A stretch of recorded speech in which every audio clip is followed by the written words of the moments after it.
दोस्तों, हाथ में मुख्य 4 रेखाएं होती हैं। एक रेखा जीवन रेखा।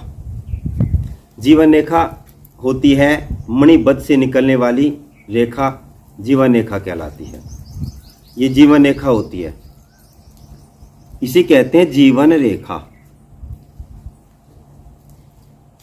इसी के बराबर में जो रेखा निकलती है इसे कहते हैं भाग्य रेखा। यह रेखा भी मणिबद्ध से ऊपर को जाती है, भाग्य रेखा। तीसरे नंबर की रेखा होती है मस्तिष्क रेखा। यह होती है मस्तिष्क रेखा। और चौथे नंबर की जो रेखा होती है इसे कहते हैं हृदय रेखा। यह हृदय रेखा होती है। आज हम जो बात करने वाले हैं हृदय रेखा पर। क्यों? जीवन रेखा हाथ में हो ना हो इससे फर्क नहीं पड़ने वाला। हृदय रेखा अगर हाथ में नहीं है या कटी पटी है या विखंडित है, निर्दोष है या दोषी है, इस विषय पर हम बात करते हैं। मुख्य बात है हमारी, हृदय रेखा निकलती कहां से है? हृदय रेखा यदि बुध पर्वत से निकलेगी तो भी खराब है। बुध पर्वत ये होता है, यदि यहां से हृदय रेखा निकल रही हो, यहां से हृदय रेखा निकल रही हो, कनिष्क उंगली के नीचे से हृदय रेखा निकल रही हो, चाहे वो बुध पर्वत के किसी भी भाग से निकल रही हो, तो ऐसे व्यक्ति को स्वर भंग हो जाता है, तोतला होता है, उसे वाणी दोष होता है। यदि उसे स्वर भंग नहीं है, तोतला नहीं है, वाणी दोष नहीं है, तो तंबाकू जैसे पदार्थों का सेवन अवश्य करेगा। इस दुनिया में जितने भी व्यक्ति हैं, तोतले हैं, स्वर भंग हैं या वाणी दोषी हैं, अपशब्दों का प्रयोग करने वाले हैं, उनकी हृदय रेखा बुध पर्वत से ही निकलती होंगी। प्लस या बुध पर्वत से पर उसकी कोई प्रशाखा जा रही हो, पूरी प्रशाखा जा रही हो, साथ में हृदय रेखा दोषपूर्ण होनी चाहिए। जैसे कि टूटी हुई हो, द्वीप समय समय पर जगह जगह पर द्वीप बने हुए हों, क्रोश से युक्त हो, खंडित हो, जैसे इसमें छोटे छोटे द्वीप बने हुए हैं।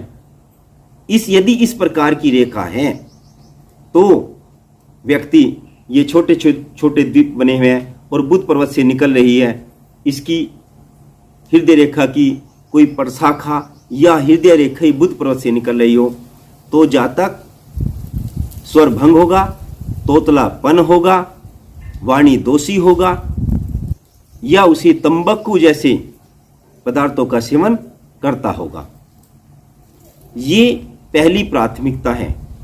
तंबाकू कभी भी खा सकता है जब बुध पर्वत पर क्रोश हो या कोई स्पोर्ट्स बना हो, तिल वगैरह हो, छोटा मोटा कोई द्वीप हो, इस प्रकार का जातक भी तंबाकू का सेवन करता है। इसी प्रकार से यदि हृदय रेखा बुध पर्वत से यहां से ना निकल करके जो हमारा उच्च मंगल होता है यहां से निकल जाती है, इस क्षेत्र से निकलती है, उच्च मंगल का क्षेत्र होता है, यहां से निकलती है, तो ऐसी हृदय रेखा भी उसे रक्त विकार होता है, क्रोधी किस्म का हुआ करता है, बुखार आने का योग बनता है, रक्त संबंधी रोग होते हैं, रक्त में पित्त हो जाया करता है। ऐसे व्यक्ति को ये शिकायत रहती है, बड़ा क्रोधी होगा, रक्त विकार होंगे, जिसे कहते हैं ब्लड इन्फेक्शन हो गया, रक्त से संबंधित सभी बीमारियां होंगी, रक्त में पित्त की मात्रा बढ़ जाएगी, आदि विकार हो जाते हैं। यदि उस हृदय रेखा में द्वीप हैं तो ऐसी मात्रा वाला व्यक्ति भी अधिक रक्त से संबंधित रोगों से पीड़ित रहेगा, रक्त विकार होंगे, रक्त से संबंधित प्रॉब्लम आएंगी, इन्फेक्शन वगैरह रक्त में होगा। यदि मंगल पर्वत से निकल करके हृदय रेखा चल रही है। 2 स्थान मैंने आपको बताए। हृदय रेखा का निकास स्थान यदि मंगल पर्वत से है तो रक्त विकार होगा, रक्त की सभी बीमारियां उसको होंगी, सभी रक्त की सभी बीमारियां होंगी। बीपी भी उन्हीं लोगों का बढ़ता है जब मंगल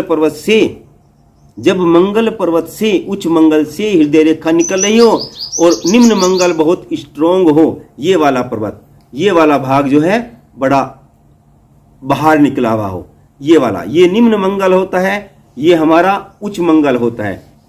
उच्च मंगल ये है, उच्च मंगल से रेखा निकल रही हो और निम्न मंगल बड़ा हो, बाहर हो, पिलपिलासा हो, गुद्दे नुमा हो, गद्दीदार हो, तब रक्त की बीमारी में ब्लड प्रेशर बढ़ जाया करता है। यदि मंगल उच्च मंगल पर्वत से निकलती है तो रक्त विकार होंगे, यदि बुध पर्वत से निकलती है तो स्वर भंग होगा, तोतलापन होगा। अब नंबर आता है तीसरा। यदि बुध पर्वत से हृदय रेखा ना निकल रही हो, मंगल पर्वत से ना निकल रही हो, बुध और मंगल दोनों के बीच से यदि हृदय रेखा निकल रही हो, ऐसी रेखा सर्वोत्तम रेखा कहलाती है। जिस व्यक्ति के हाथ में हृदय रेखा मंगल और बुध के बीच से निकल रही हो, सर्वोत्तम रेखा कहलाती है। तो आज हमने हृदय रेखा का निकास स्थान पर बात की। यदि दोस्तों आपके हाथ में या आपके किसी भी व्यक्ति के हाथ में रेखा, हृदय रेखा मंगल पर्वत और बुध पर्वत से निकल रही है तो सर्वोत्तम रेखा मानी जाती है, बशर्ते उस रेखा में किसी प्रकार का दोष नहीं होना चाहिए।